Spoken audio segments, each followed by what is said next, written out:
உங்க அம்மா என்ன ஒழுங்கா பாத்துக்கிட்டா ஈசிஆர்ல ஒரு பங்களா, கொடைக்கானல்ல ஒரு எஸ்டேட்னு வாங்கி தரேன். ரியா, நிஜமாதான் சொல்றியா? ஆமா, நிஜமாதான் சொல்றேன்.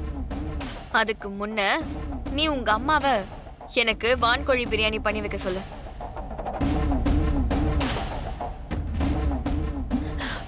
ஐயோ, ரியா சொன்னதை நினைச்சு பார்த்தாலே ரொம்ப சந்தோஷமா இருக்கு. ஈசிஆர்ல பங்களா, கொடைக்கானல்ல எஸ்டேட், அப்புறம் கோடிக்கணக்கில் பணம்.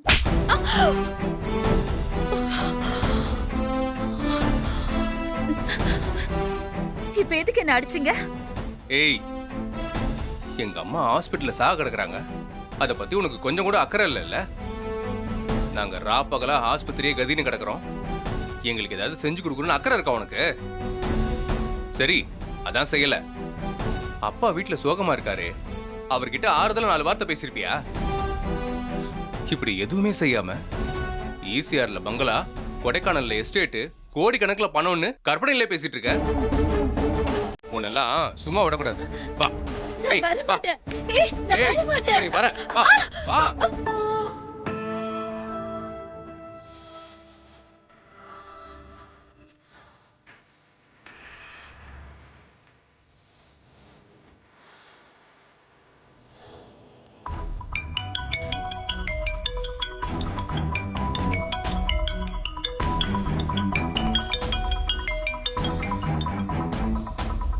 ஹலோ. ஏய் தீபா, நீ எங்க இருக்க?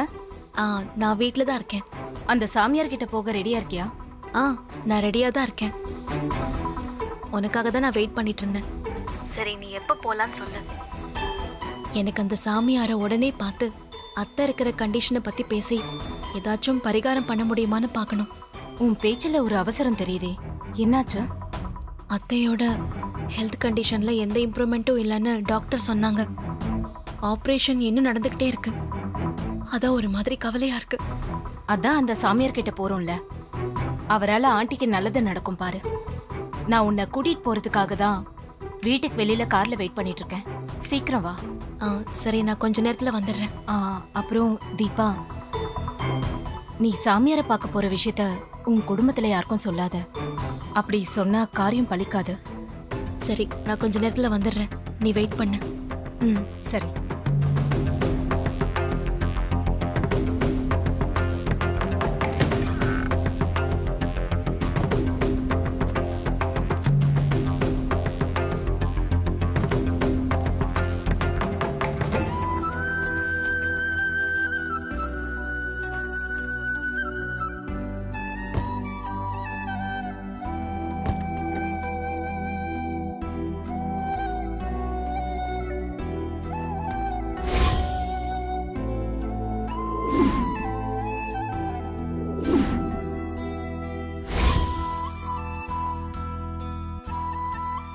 இது அம்மனுக்கு சாத்தின புடவை. அத்தை எனக்காக ஏலத்துல எடுத்துட்டு வந்தாங்க. நான் நல்லா இருக்கணும், எந்த பிரச்சனையும் வரக்கூடாதுன்னு ஏலத்துல எடுத்துட்டு வந்த சாமி புடவை. இந்த புடவையை தான் நான் கட்ட போறேன். இந்த புடவையை கட்டினா நீங்களே என் கூட இருக்கிற ஒரு தைரியம் வரும் அத்தை.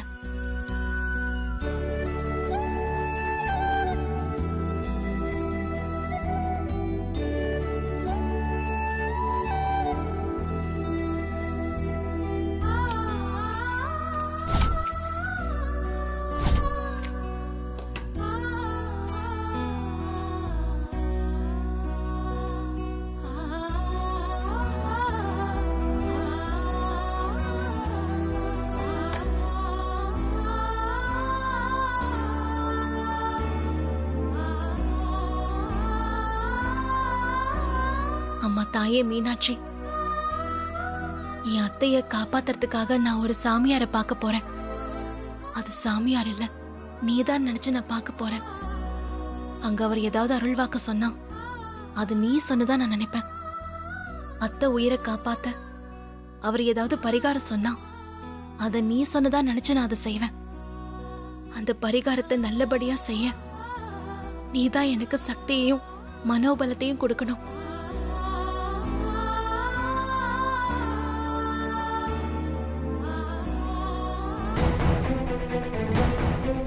தீபா, எங்கேயோ வெளியே கிளம்பிட்ட மாதிரி தெரியுது. எங்க போற? நீ சாமியாரை பார்க்க போற விஷயத்த உன் குடும்பத்துல யாருக்கும் சொல்லாத. அப்படி சொன்னா காரியம் பலிக்காது. சரி, நீ சொல்லலன்னா பரவாயில்ல. நீ எங்கேயும் வெளியே போக வேண்டாம். போனா உனக்கு தான் ஆபத்து வரும். என்னக்கா சொல்றீங்க? எனக்கு ஆபத்தா? ஆமா தீபா, உன் உயிருக்கு ஆபத்து வர மாதிரி நான் ஒரு கனவு கண்டேன். நீ கார்த்தியை விட்டு பிரிஞ்சு தண்ணியில ரொம்ப தூரம் அடிச்சிட்டு போற மாதிரி இருந்துச்சு. நான் கார்த்தின்னு கூப்பிட்டு பார்த்தேன். ஆனா அது அவர் காதுலயே விழல. அப்புறம் அவர் திடீர்னு காப்பாத்த நினைக்கும் போது ஒரு கை அவர் பிடிச்சு இழுத்துட்டு போகுது. இதுக்கு என்ன அர்த்தம்னே தெரியல தீபா. ஆனா நீ அவசரப்பட்டு ஒரு விஷயத்த செஞ்சிருக்க வேண்டாம்னு தோணுது. எந்த விஷயத்த சொல்றீங்கக்கா? நீ உன் கழுத்துல இருந்து கட்டின தாலியை தான் சொல்ற. அத்தையை காப்பாத்தணும்னு நினைக்கிறது நல்ல விஷயம்தான். அதுக்காக உணர்ச்சி வசப்பட்டு தாலியை கட்டினது தப்புன்னு தோணுது தீபா. பொண்ணுங்க எந்த சூழ்நிலையிலயும் தாலியை கட்டக்கூடாதுன்னு சொல்லுவாங்க. இப்பவும் ஒண்ணு கெட்டு போகல. நீ கார்த்திக் கையால அந்த தாலியை வாங்கி உன் கழுத்துல போட்டுக்கோ. அதான் நல்லது. அக்கா பயப்படாதீங்கக்கா. எங்க 2 பேரையும் யாராலையும் பிரிக்க முடியாது. எனக்குள்ள அவர் இருக்காரு, அவருக்குள்ள நான் இருக்கேன். அப்புறம் எப்படிக்கா நாங்க பிரிய முடியும்? அபசகுணமா இருந்தாலும் சொல்றேன், சாவு மட்டும்தான் எங்களை பிரிக்க முடியும்க்கா. தீபா, ஏன் இப்படி எல்லாம் பேசுற? உங்களுக்கு சின்ன வயசு. நீங்க ரொம்ப வருஷம் ஒன்னா சந்தோஷமா வாழணும். பிரிவுங்கிறது உங்க வாழ்க்கையில வரவே கூடாது. அதனாலதான் சொல்றேன், நீ கார்த்திகையால அந்த தாலியை வாங்கி போட்டுக்கோ. அக்கா, உங்க ஃபீலிங்ஸ் எனக்கு புரியுது. உங்களையும் நான் ரொம்ப மதிக்கிறேன். ஆனா அத்தை உயிர் பழைச்சு வரணும்னு என்னோட தாலியை கழட்டி அத்தை பாதத்துல வச்சு சபதம் எடுத்திருக்கேன். அத்தை எப்ப குணமாகி திரும்பி வந்து அந்த தாலியை அவங்க கையாலேயே எடுத்து கொடுத்து என் வீட்டுக்காரர்கிட்ட கொடுத்து கட்ட சொல்றாங்களோ அது வரைக்கும் நான் காத்திருப்பேன்க்கா. அந்த சபதத்தை மீறி அவர் கையால நான் தாலியை வாங்கி போட்டுக்கிட்டா, அதனால அத்தை உயிருக்கு ஏதாச்சும் ஆபத்து வந்துட்டா நாம என்னக்கா பண்றது? அதனால கழட்டின தாலி கழட்டினதாவே இருக்கட்டும். இந்த புடவை அம்மனுக்கு சாத்தி ஏலத்துல எடுத்த புடவை. நீங்களும் அத்தையும் தான் இதை வாங்கிட்டு வந்தீங்க. நான் இந்த புடவையை கட்டிருக்கிறப்போ எனக்கு எந்த ஆபத்தும் வராது. நீங்க தைரியமா இருங்கக்கா.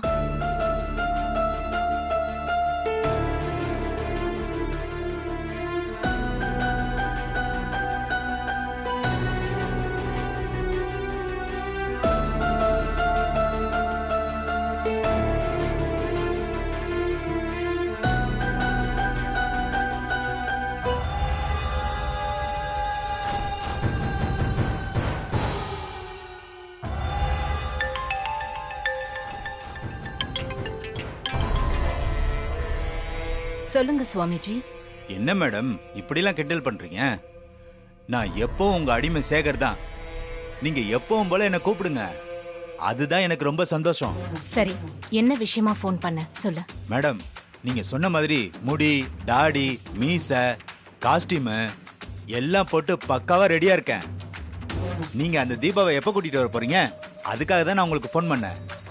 அவளுக்காக தான் வெயிட் பண்ணிட்டு இருக்கேன். அவ வந்ததும் கிளம்பிடுவோம்.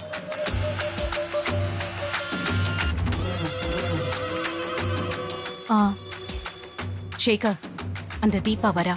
நான் அவளோட வந்துடுறேன். நான் சொன்னதெல்லாம் உனக்கு ஞாபகம் இருக்குல்ல? மேடம், நீங்க சொன்னதை நிறைய தடவை சொல்லி பார்த்து எனக்கு மனப்பாடமே ஆயிடுச்சு. இப்ப வேணா உங்ககிட்ட சொல்லவா? வேணாம் வேணாம், நான் தீபாவை கூட்டிட்டு வரேன். அவகிட்டே சொல்லு. சரிங்க மேடம். ம்.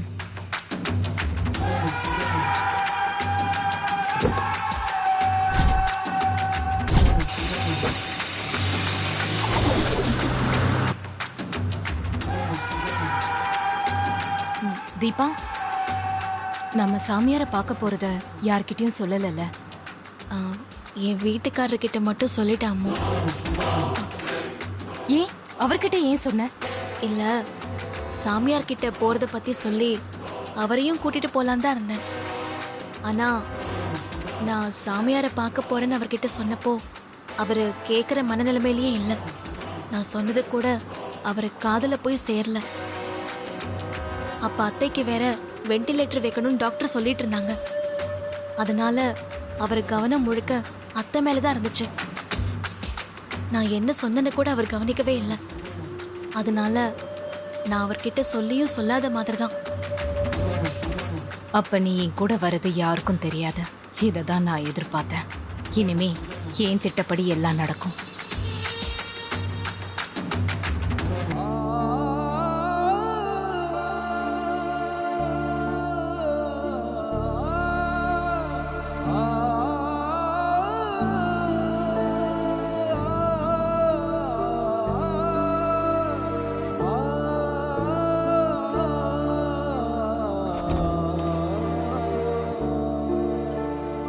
அம்மா எனக்கு பயமா இருக்குமா. ஆபரேஷன்லாம் வேண்டாம்மா. என்ன விட்டு சொல்லுங்கம்மா. ப்ளீஸ்மா, ஆபரேஷன்லாம் வேண்டாம்மா. அப்படிலாம் சொல்லக்கூடாதுமா. இந்த ஆபரேஷன் பண்ணாதான் உன் உடம்பு குணமாகுமா. உனக்கு ஒண்ணும் ஆகாது. நீ தைரியமா போம்மா.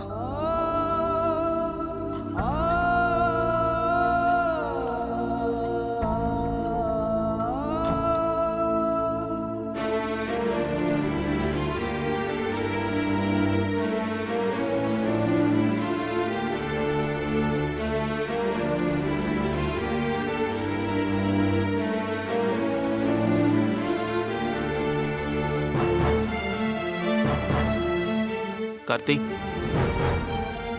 கார்த்தி, நாங்க வீட்டுக்கு போயிட்டு குளிச்சு ட்ரெஸ் மாத்திட்டு வந்துட்டோம். நீங்க தான் வீட்டுக்கு வரமாட்டேன்னு சொல்லிட்டீங்க.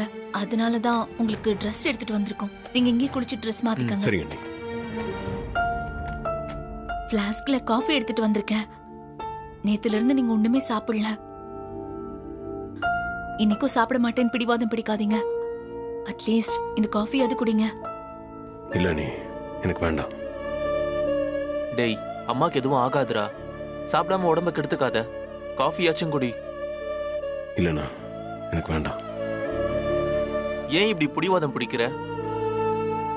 வீட்ல அப்பா அம்மாவை நினைச்சு மட்டும் கவலைப்படல, உன்னை பத்தி நினைச்சுதான் கவலைப்பட்டுட்டு இருக்காரு. ராத்திரியும் பகலுமா என் சின்ன பையன் அம்மாவுக்காக அங்க கஷ்டப்படுறானேன்னு சாப்பிடாம அவர் புலம்பிட்டே தான் இருக்காரு. அவரையும் சமாதானப்படுத்தி ஒரு டம்ளர் பாலை குடிக்க வச்சுட்டு தான் வரும்.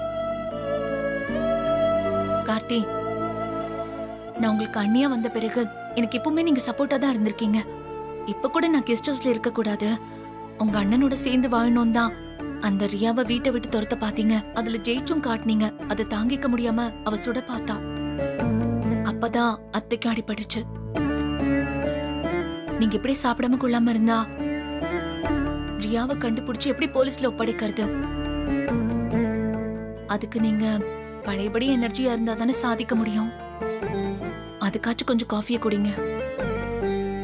இருக்கட்டும் அண்ணி, நான் அப்புறமா குடிக்கிறேன். கார்த்திக், அம்மா கேஸை விசாரிக்கிற அந்த இன்ஸ்பெக்டர் எனக்கு ஃபோன் பண்ணாருடா. என்ன விஷயமா? கல்யாண மண்டபத்துல எந்த எவிடன்ஸும் கிடைக்காத மாதிரி அந்த ரியா எல்லா எவிடன்ஸையும் அழிச்சிட்டு போயிட்டா. நம்ம ஃபேமிலி மெம்பர்ஸ் எல்லாருமே விட்னஸா இருந்தாலும் ஆப்போசிட் லாயர் உங்க கேஸை உடைக்க நிறைய வாய்ப்பு இருக்கு. அவ குற்றவாளி நிரூபிக்க ஒரே ஒரு சான்சஸ் தான் இருக்கு. அதுவும் உங்ககிட்ட தான் இருக்குன்னு சொன்னாரு. நம்ம ஃபங்க்ஷனை கவர் பண்ண ஒரு வீடியோகிராஃபரை நம்ம ஏற்பாடு பண்ணோம்ல, அந்த வீடியோகிராஃபர் தான் ரியா அம்மாவை சுட்டதை வீடியோ எடுத்து வச்சிருப்பாருன்னு போலீஸ் நம்புறாங்க. அந்த வீடியோகிராஃபர் யார் என்னன்னு கேட்கறதுக்கு கால் பண்ணாங்க. நான் என் தம்பிக்கு தான் தெரியும்னு சொன்னேன். எனக்கு அவனை நேரடியாக தெரியாது. இந்த ஃபங்க்ஷன் நடத்துறதுக்காக ஒரு ஏஜென்சி கிட்ட தான் நம்ம இந்த கான்ட்ராக்ட் கொடுத்துருந்தோம். அவங்க தான் இந்த வீடியோ எடுக்கிற பையனை வர வச்சிருப்பாங்க. அவங்க கிட்ட கேட்டால் தான் அந்த பையன் யாருன்னு தெரியும். சரி, நான் இன்ஸ்பெக்டர் கிட்ட சொல்றேன். அவங்களும் விசாரிக்கட்டும், நானும் விசாரிச்சு பார்க்கறேன். நீ மட்டும் இப்படியே இருக்காதடா. வயசுல நீ சின்னவனா இருந்தாலும் நம்ம குடும்பத்தை கம்பெனியை வழி நடத்துறது நீ தான். நாங்க எல்லாருமே உன்னை நம்பிதான்டா இருக்கோம். சரிண்ணா.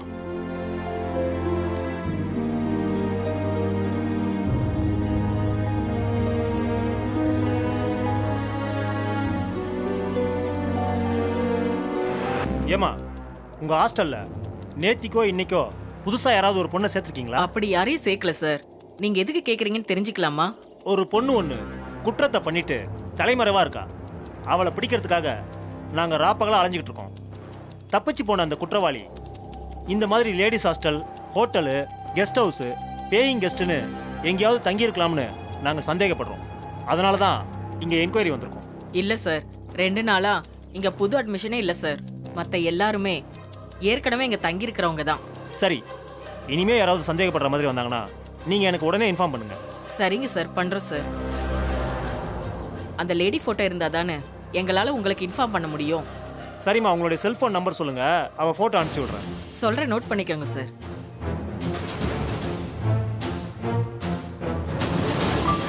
அவள் ஃபோட்டோ வந்துருச்சான்னு பாருங்கம்மா. போட்டோ வந்துடுச்சு சார். எதுவும் தகவல் கிடைச்சா எனக்கு உடனே இன்ஃபார்ம் பண்ணுங்க. சரிங்க சார். ம்.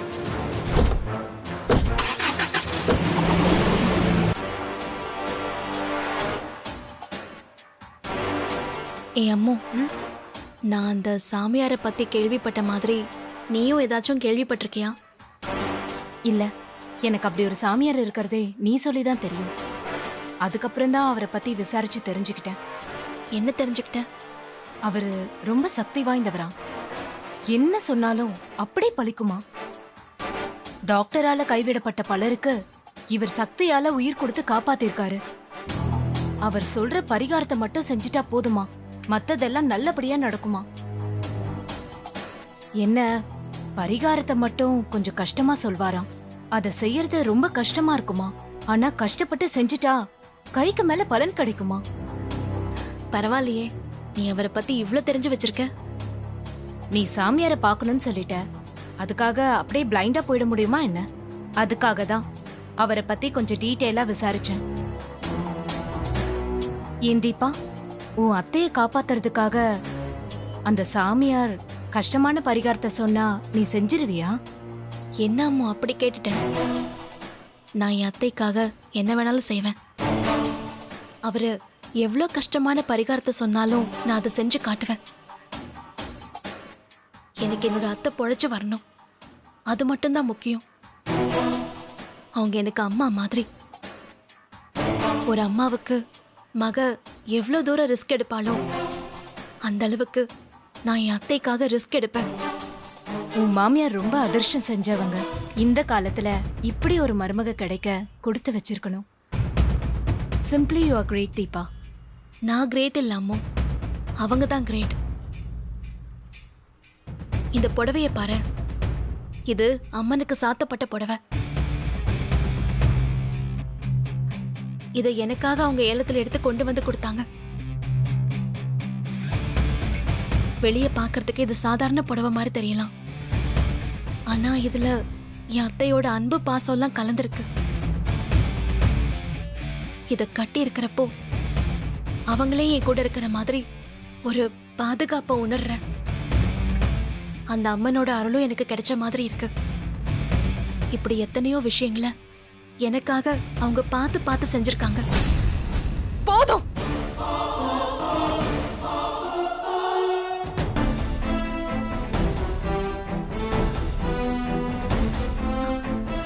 என்னாச்சு அம்மு?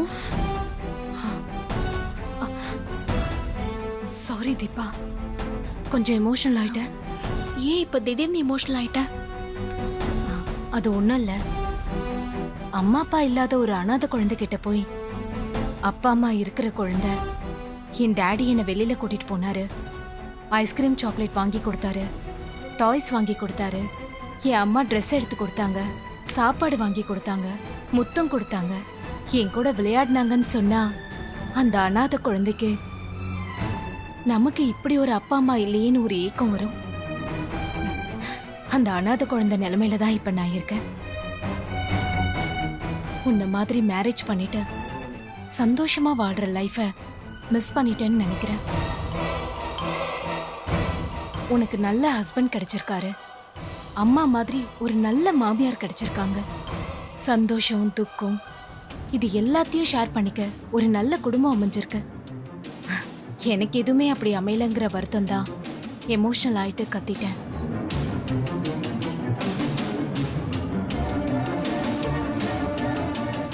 அம்மு, உன்னோட ஃபீலிங்ஸ் என்னால புரிஞ்சுக்க முடியுது. எனக்கு கிடைச்ச மாதிரியே உனக்கும் ஒரு நல்ல ஹஸ்பண்ட் கிடைப்பாரு, நல்ல மாமியாரும் கிடைப்பாங்க. நல்ல வாழ்க்கை அமையும் பாரு.